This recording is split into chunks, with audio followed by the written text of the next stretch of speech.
parce que tu nous as donné le souffle de vie, parce que surtout tu nous as appelés à cette lumière. Tu as permis que nous voyions ce que beaucoup ne voient pas. C'est ainsi, nous te sommes vraiment reconnaissants. Toi qui nous as donné cette révélation de nous-mêmes, à savoir que nous sommes le Saint-Esprit, et cela secoue le royaume des ténèbres. Seigneur Dieu, nous voulons vraiment, Seigneur, recommander cette journée. Nous voulons commencer cette journée avec toi, Père. Ainsi, Seigneur, dans ces instants, ô Dieu, nous voulons qu'une exhortation émane depuis notre théophanie et que cela puisse répondre à notre attente. De telle sorte, Seigneur, que ça soit une nouvelle énergie qui sera, ô Dieu du ciel, oui, Père éternel, dégager, Seigneur Dieu, oui, et que cela puisse vraiment, Seigneur, charger notre être intérieur, de façon que, Seigneur, l'âme devienne, ô Dieu, la partie prédominante de la vie, Seigneur. Bénis tes enfants, Seigneur Jésus-Christ. C'est là pour ta seule gloire, au nom admirable qui ne échoue jamais de notre Seigneur et Sauveur Jésus-Christ. Amen.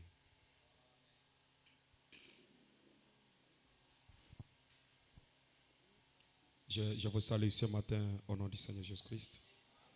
Que Dieu vous bénisse. Merci d'être venu ce matin. Je sais que ce n'est pas facile de se lever tôt pour venir dans la présence du Seigneur. Amen. Mais le prophète dit qu'il y a une bénédiction qui est attachée à cela, au fait de se lever tôt et voir le soleil se lever. Amen. Parce que si vous regardez bien le matin de la résurrection, c'était Marie de Magdala qui s'était réveillée tôt. Elle était partie à la tombe et elle a eu le privilège de connaître en première position la résurrection. Amen. Oui, nous croyons que le type ne faillit jamais. Béni soit le nom du Seigneur. Je vous prie de vous tenir debout pendant que je vais quand même lire une portion de l'Écriture. Je lis Psaume 137.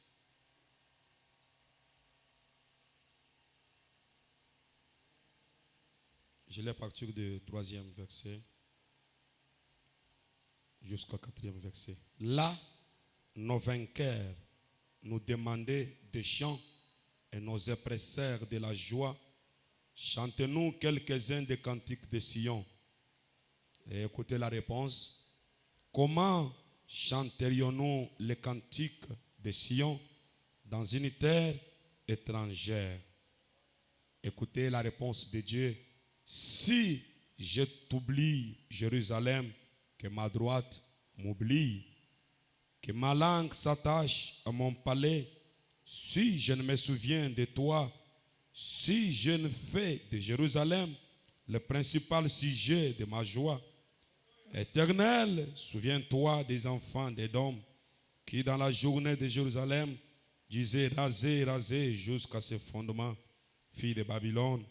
La dévastée errée qui te rend l'appareil, le mal que tu nous as fait, errée qui saisit tes enfants et les écrase sur les rocs. Que Dieu bénisse la lecture de sa parole. Donc ici nous voyons les enfants d'Israël qui parlent au sujet de leurs ennemis, qui disent leurs oppresseurs les demandent de chanter le cantique de Sion. Chantez-nous le cantique de Sion. C'est comme quelqu'un qui est sous l'emprise, qui est pris en otage, qui est lié, qui est peut-être en prison. Maintenant on lui dit, chante-nous le cantique de Sion. Chante-nous le cantique pour louer Dieu alors que vous êtes dans une situation compliquée. Alors ils ont répondu, comment chanterions-nous le cantique de Sion dans une terre étrangère? Amen. Comment chanterions-nous le cantique de Sion dans une telle situation alors que nous ne sommes pas dans notre position? C'est pour dire que les cantiques de Sion sont chantés qu'à Jérusalem. Les cantiques de Sion sont chantés que réellement dans le pays qui appartient aux enfants d'Israël. Alors je crois que ce sont les cantiques de l'épouse.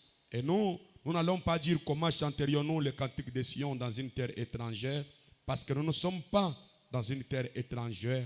Dieu nous a donné l'accès à notre pays.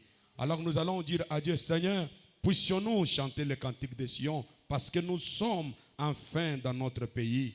Comment ne pas chanter le cantique de Sion alors que le grand jour s'est levé?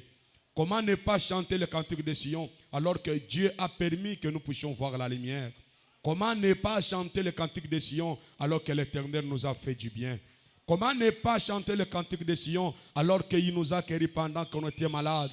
Comment ne pas chanter le cantique de Sion alors qu'il a ouvert une voie pendant qu'on était coincé? Comment ne pas chanter le cantique de Sion parce qu'enfin nous connaissons notre position? Alors nous n'allons pas dire comme Israël, mais nous allons dire, Seigneur, nous sommes dans notre pays, nous sommes dans notre terre. Laisse-nous chanter le cantique de Sion. Amen. Parce qu'il y a le temps pour toutes choses. Il y a le temps pour pleurer. Il y a le temps pour se réjouir. Alors ça fait longtemps qu'on a pleuré. Je crois que le temps de se réjouir est venu. Est-ce que vous le croyez, n'est-ce pas? Béni soit le nom du Seigneur.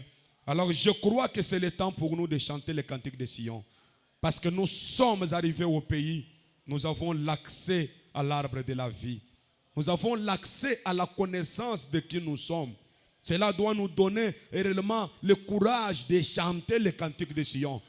J'aimerais dire à quelqu'un que n'ayez pas le visage abattu, n'ayez pas un visage rafrogné, ne soyez pas totalement faible ou fatigué ou découragé.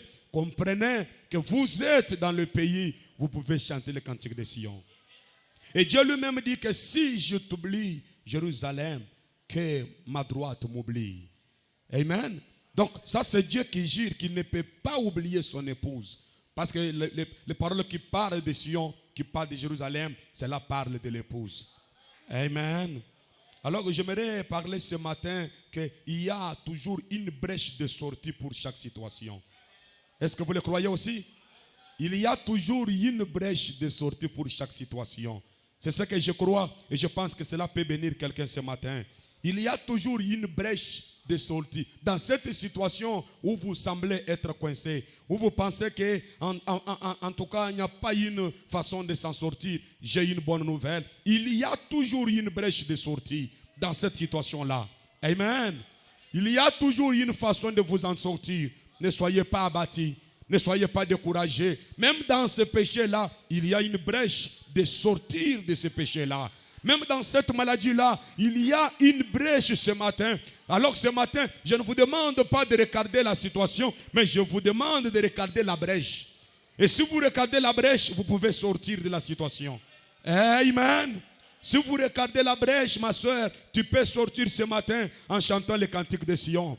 Si tu peux regarder la brèche, mon frère, tu peux sortir ce matin en chantant un cantique nouveau. Amen. Parce qu'il y a le cantique de Moïse et il y a le cantique de Sion. Il y a le cantique qu'on a chanté en Égypte. Il y a le cantique qu'on a chanté dans le désert. Et il y a le cantique qu'on chante dans les pays. Je ne sais pas si vous comprenez, mes amis. Alors, il y a une brèche de sortie dans votre situation-là. J'aimerais vous dire que Dieu peut vous faire sortir dedans. Regardez lorsque Israël était entouré par l'armée de Titus, cette armée qui était venue pour contraindre Israël afin qu'une prophétie s'accomplisse. Mais ils ont laissé d'abord une sortie, une brèche de sortie. Croyez-vous cela? Il y avait une brèche de sortie de Jérusalem pour se diriger vers la montagne. Car c'est de la montagne là où nous vient réellement les secours ce matin. Croyez-vous cela? Alors j'aime vous annoncer la bonne nouvelle qu'il y a une brèche de sortie. Amen. Il y a une brèche, mes amis. Ce matin, je peux me rappeler, lorsque Sodome et Gomorrhe étaient totalement plongés dans le péché.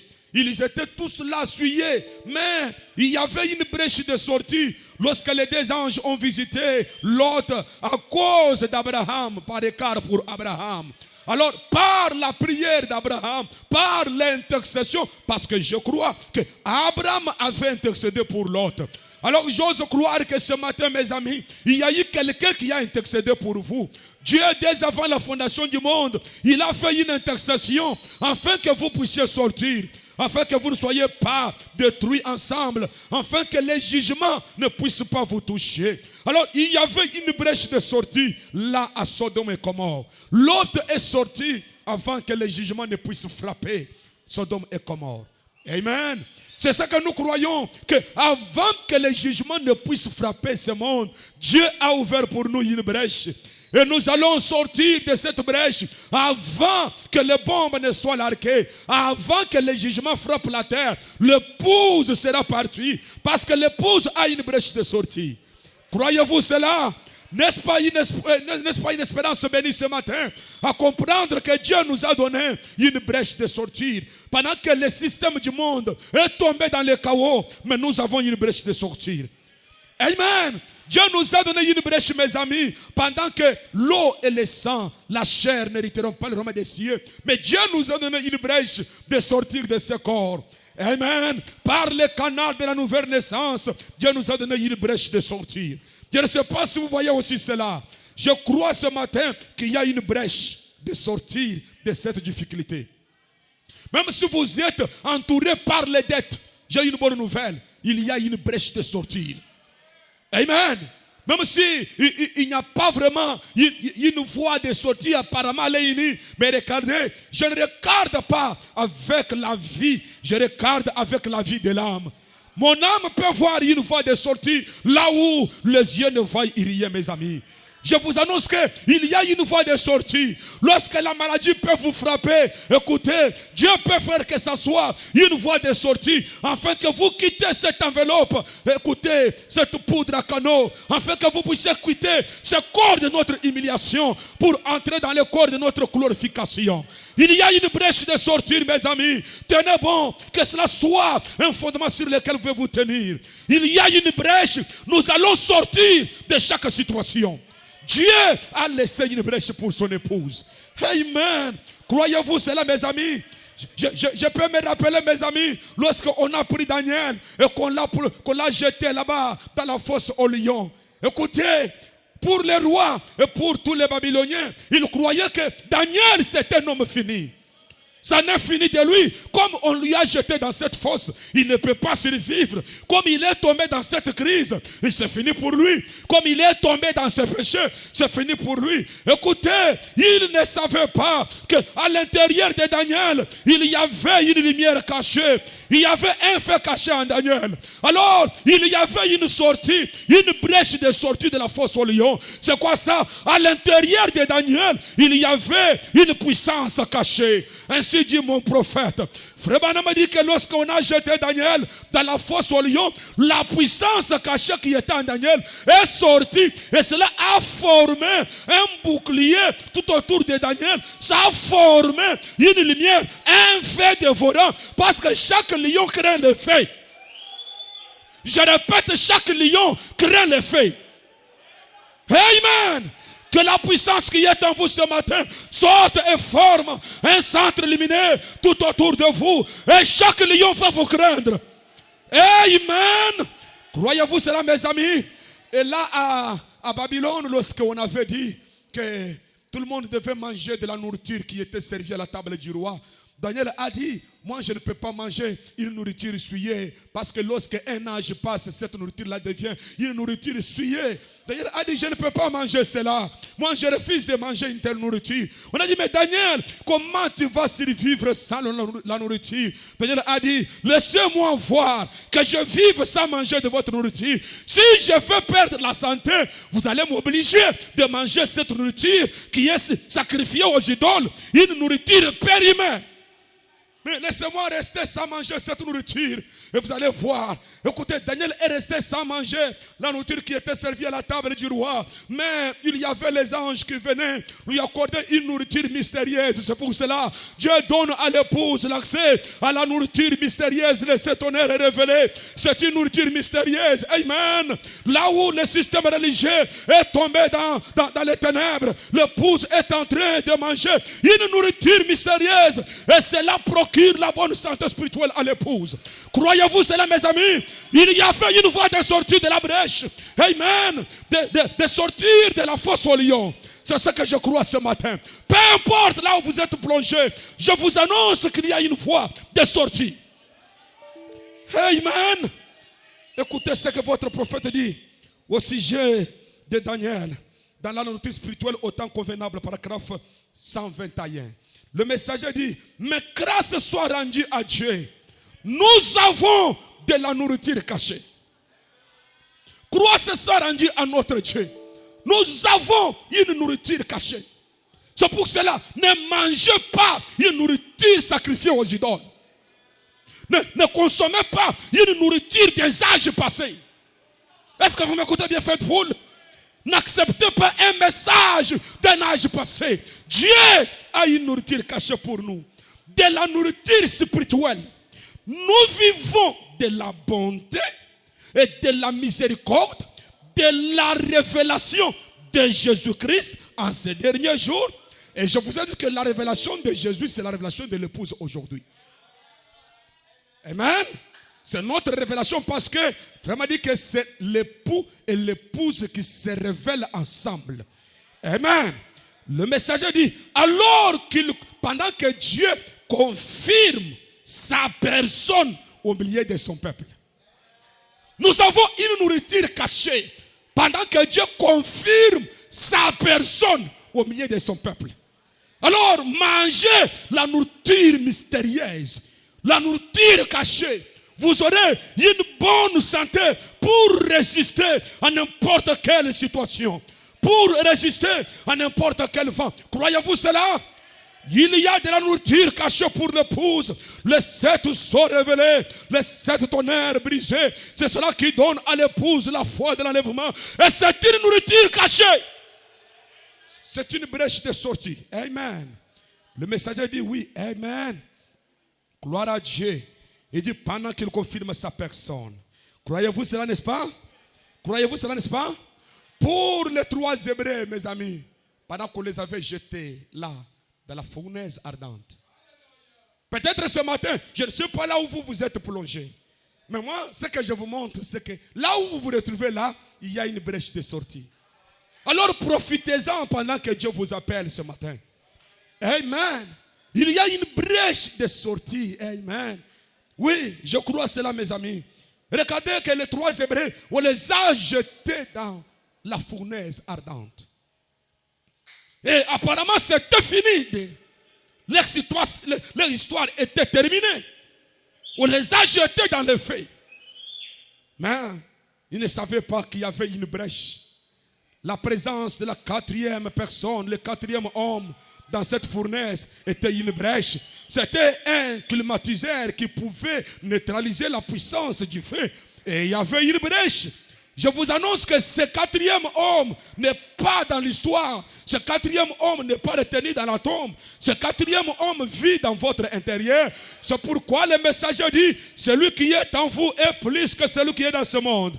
J'aime dire que celui qui est en vous est plus que la fournaise ardente. Celui qui est en vous est plus que le péché. Celui qui est en vous est plus que la maladie. Celui qui est en vous est plus que la pauvreté. Celui qui est en vous est plus que la location. Il y a une brèche de sortie ce matin. Croyez-vous cela? Oui, si vous le croyez, vous pouvez sortir en train de chanter le cantique de Sion.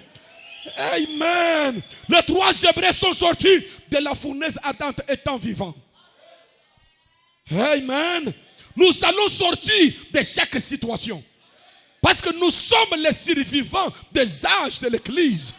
Là où les églises sont mortes, nous sommes sortis vivants. Pourquoi? Parce qu'il y a une brèche de sortie pour l'épouse. Je peux me rappeler Jonas, lorsqu'il a été jeté là dans l'océan, dans une eau tourbillonnante, une eau qui était dans une situation compliquée. Les gens qui l'y ont jeté, ils pouvaient aller témoigner. Jonas est mort. La situation de cet homme est finie. Apparemment, pour ce que nous avons vu, ça n'est fini de lui. Il ne savait pas qu'il y avait une brèche de sortie. Même dans l'eau, il y avait une brèche. Dieu a envoyé un grand poisson. Il a avalé Jonas.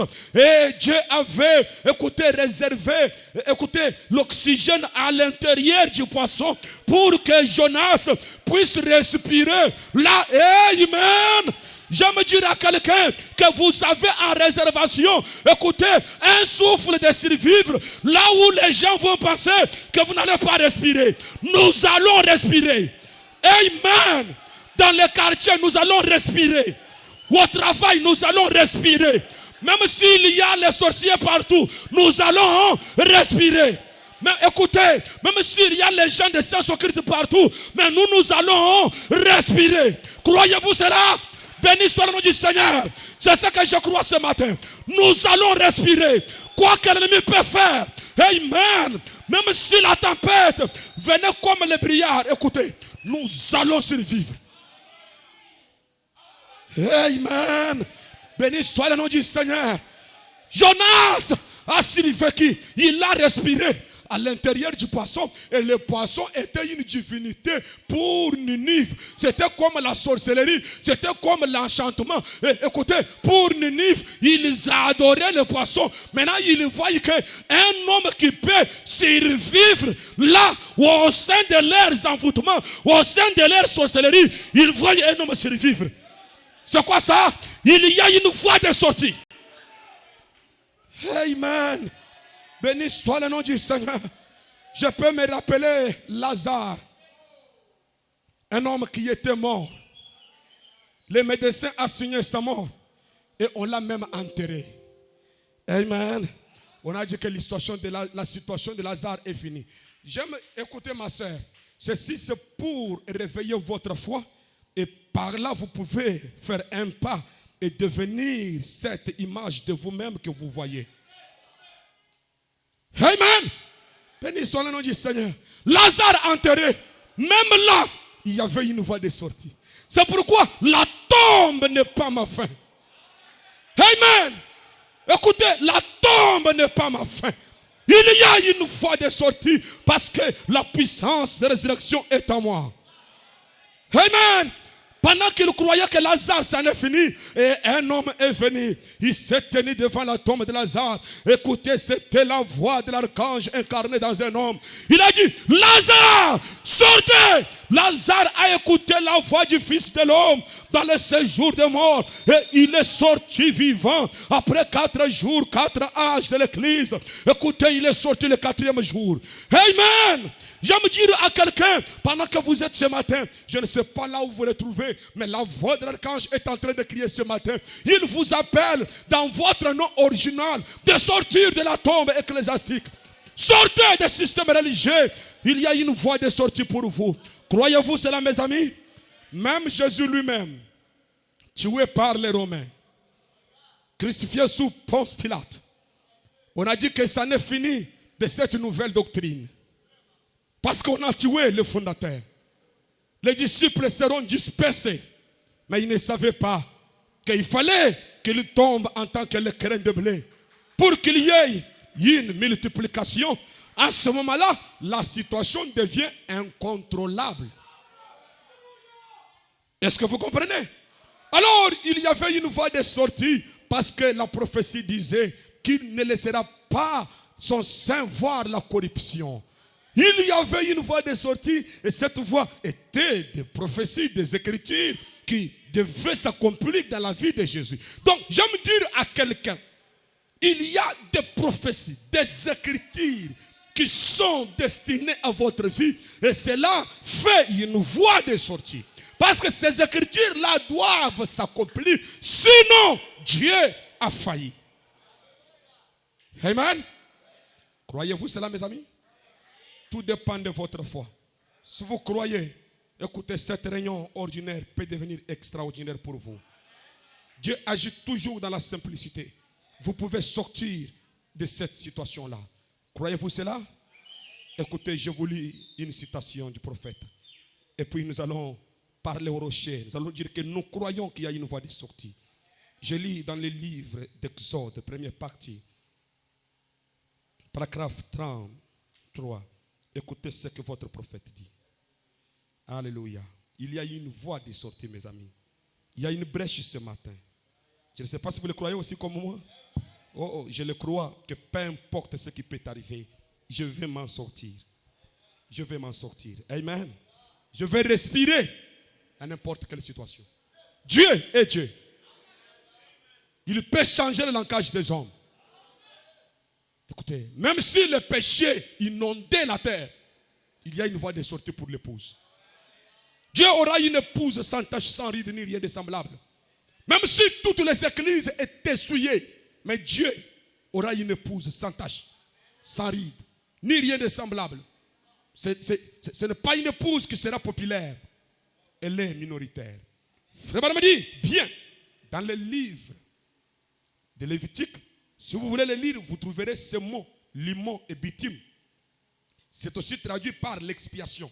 Lisez-les et voyez si ce n'est pas vrai. C'est une expiation. Cela a été aussi fait.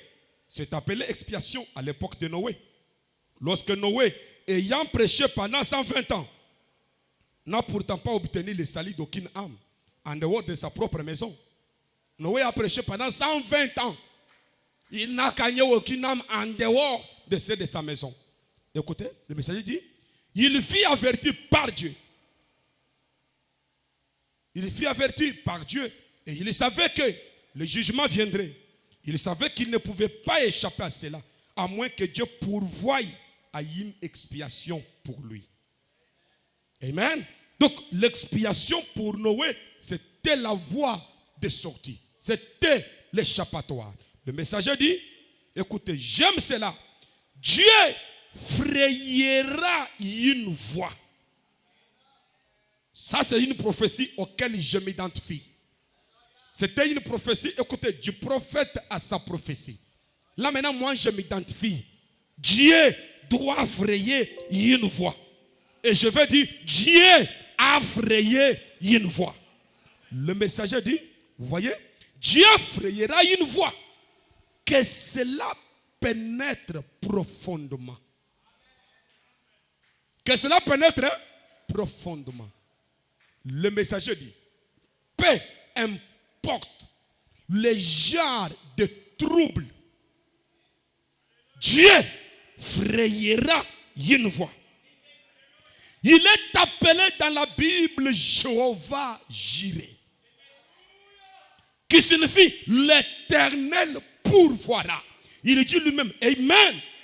Il dit, je suis très content ce matin de savoir qu'il est toujours Jéhovah Jireh.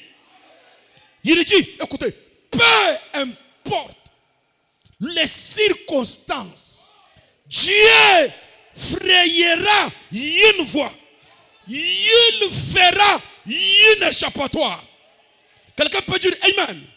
Frère Branham dit, Satan peut vous coincer dans un cancer, une maladie. Il peut vous coincer. Dieu frayera une voie pour vous. Amen. Il dit, Satan peut vous coincer en dessous d'un véhicule. Donc un accident. Dieu frayera une voie. Frère Costa, tu crois, n'est-ce pas? Dieu avait frayé une voie ce jour-là. Pendant que le véhicule t'avait touché. Et puis Dieu a frayé une voie. Te voilà, tu es vivant. Dieu frayera une voie. Amen. Je crois cela, mes amis. Frère Branham dit, écoutez, il dit ceci. Satan peut vous arracher votre famille. Dieu, lui, frayera une voie pour que vous en sortiez. Dieu a une voie. Remarquez, Noé, considérez juste un instant cette arche. Comment elle était construite? Eh bien, il ne pouvait pas aller jusque comme ça et couper n'importe quelle sorte d'arbre, non. En effet, toute chose ne peut pas endurer le jugement de Dieu. Est-ce que vous comprenez entre les lignes? Ce n'est pas tous les messages qui peuvent endurer le jugement de Dieu. Chaque âge a une portion qui peut endurer. Vous me comprenez? Donc aujourd'hui, là, si vous prêchez la portion qui était donnée dans l'âge de Luther, vous aurez les résultats de l'âge de Luther, ce qui ne sera pas compté aujourd'hui.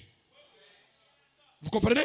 Alors, vous devez savoir qu'il y a des bois appropriés pour chaque âge, pour chaque âge. Dieu a des promesses appropriées pour chaque âge. Et vous devez entrer dedans. Le messager dit, écoutez, béni soit le nom du Seigneur. Il dit ceci, oui mes amis, tout cela ne pouvait pas endurer le jugement. L'eau était le jugement divin qui allait détruire le monde entier. Il fallait quelque chose qui pouvait résister au jugement divin. Et mon ami, j'aimerais que vous sachiez ce soir, moi j'ai dit ce matin, un jugement divin viendra sur le monde entier. Souvenez-vous. Satan a son règne maintenant. Vous pensez que vous êtes en train de passer un grand moment? Mais attendez, son règne va bientôt prendre fin. Alors le royaume de Dieu sera établi. J'aimerais être dans ce royaume-là.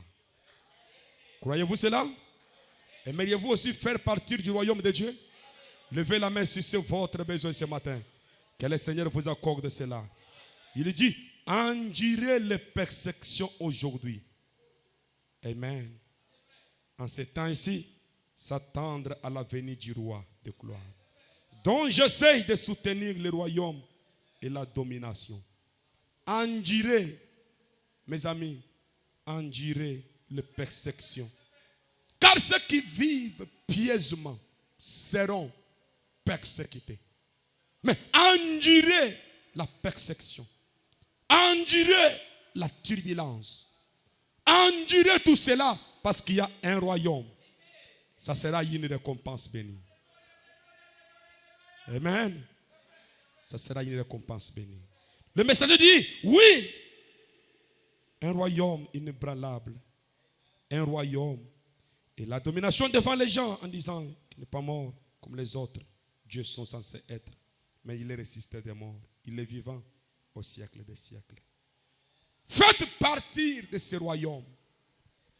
Amen. Il y a une brèche de sortie de l'âge de l'Odyssée.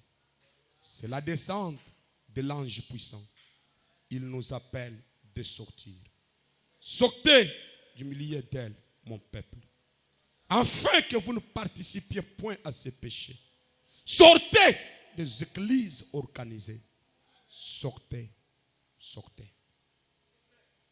Pendant que nous tenons debout, nous allons chanter.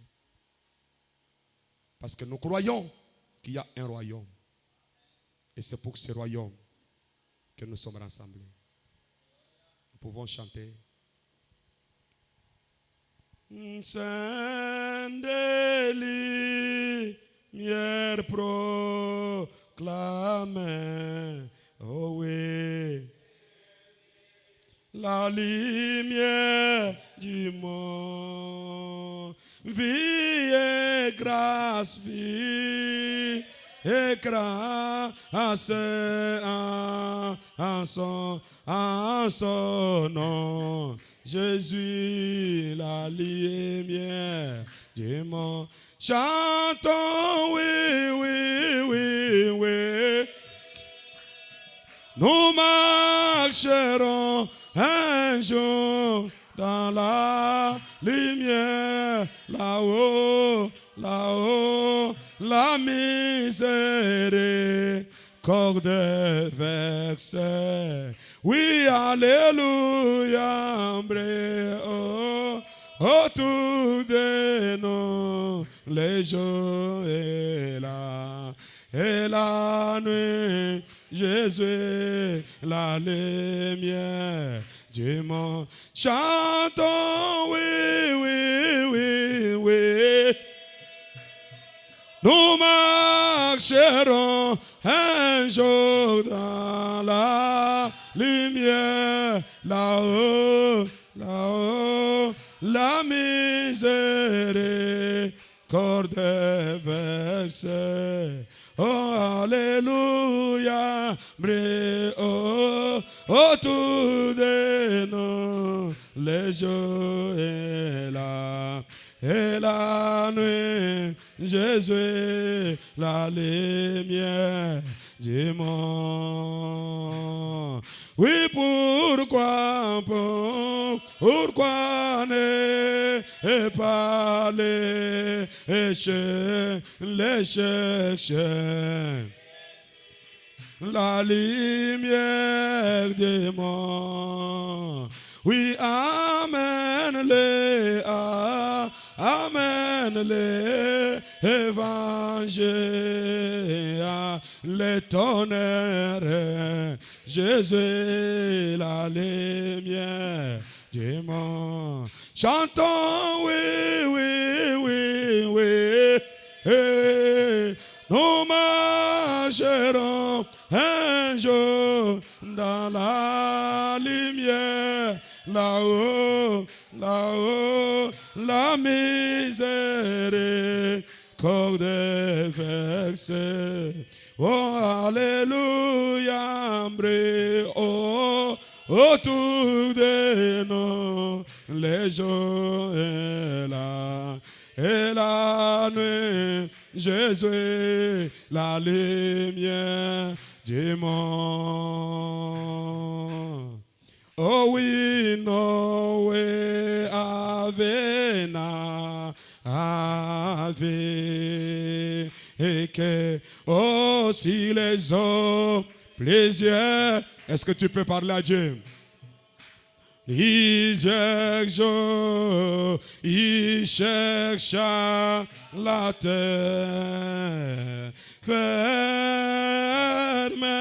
oh, de plusieurs manières,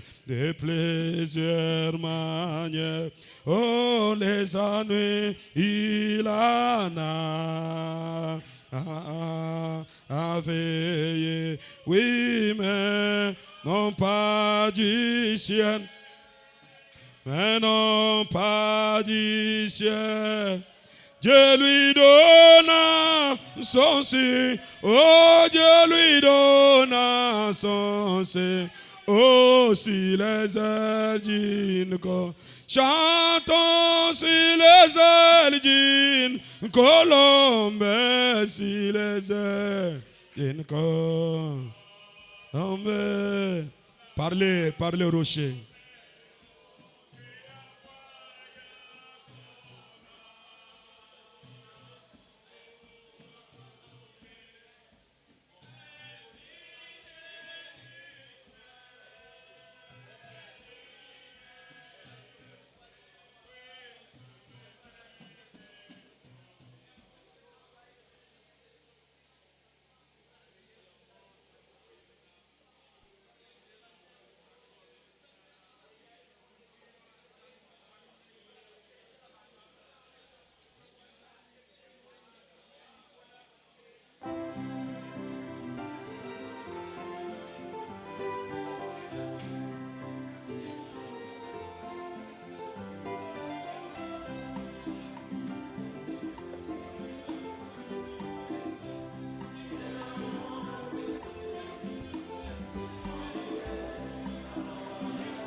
Avec de toi,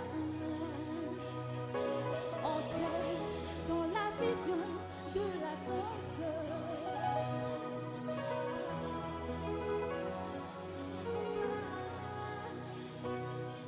L'église au cœur ne sauve pas, non, non, non, non, non, non, non. Seigneur, nous croyons qu'il y a une voie, une brèche de sortie. Peu importe ce que les gens peuvent dire, peu importe ce que nos propres yeux peuvent voir, mais ce matin, à la lumière de la parole, nous avons vu Daniel sortir vivant de la fosse au lion. Nous avons vu Jonas respirer dans le ventre du poisson. Nous avons vu les 3 Hébreux sortir vivants dans la fournaise ardente.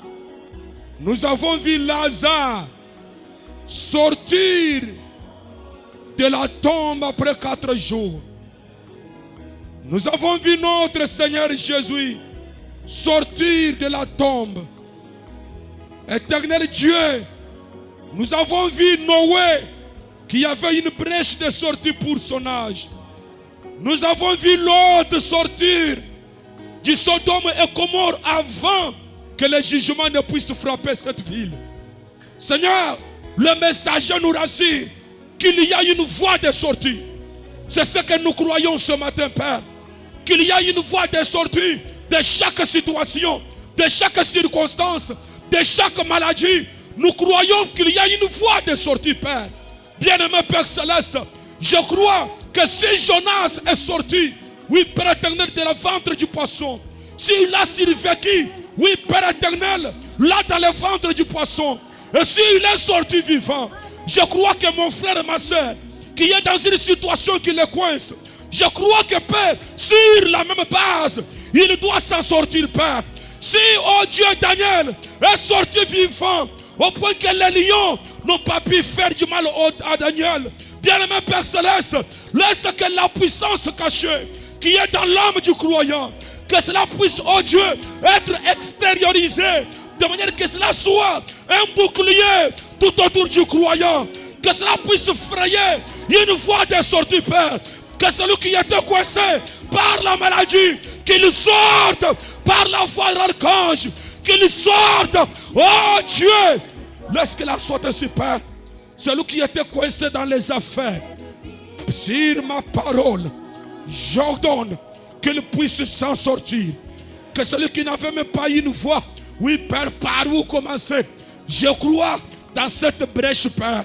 Laisse que toi, tu puisses, oh Dieu, confirmer cela dans la vie de ton peuple, Seigneur. Bien-aimé Père Céleste, nous croyons que comme Daniel, qui avait refusé de manger la nourriture souillée, il a eu la bonne santé. Nous avons refusé la nourriture des âges de l'Église. Mais laisse-nous manger la nourriture, oh Dieu, cachée. Cette nourriture mystérieuse à cette plat. Et que cela nous donne la bonne santé. Je bénis la journée de tes enfants. Seigneur, que cette journée qui a bien commencé avec une telle exhortation, laisse que cela puisse, oh Dieu, très bien finir, Père. Que quelqu'un puisse avoir, oh Dieu, oui, une expérience, un témoignage à donner. Oui, de cette réunion-là, de ce moment-là, je me suis sorti de la situation. De cette réunion-là, je suis sorti de la difficulté. De cette réunion-là, je suis sorti de la tombe. Car comme la tête est sortie de la tombe, de même le corps doit sortir. Parce que là où se trouve la tête, c'est là où se trouve le corps. Et nous sommes le corps de la tête qui est venu avec la vie éternelle. Oh Jésus, puissions-nous faire partie de ce royaume. Laisse-nous endurer les persécutions, peut-être mal compris, peut-être mal jugés par les hommes. Laisse-nous supporter cela parce que nous croyons que la récompense sera plus grande. Que la gloire te revienne ce matin. Au nom du Seigneur et Sauveur, Jésus-Christ notre Dieu. Amen.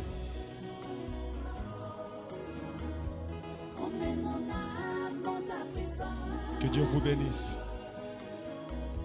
Il y a une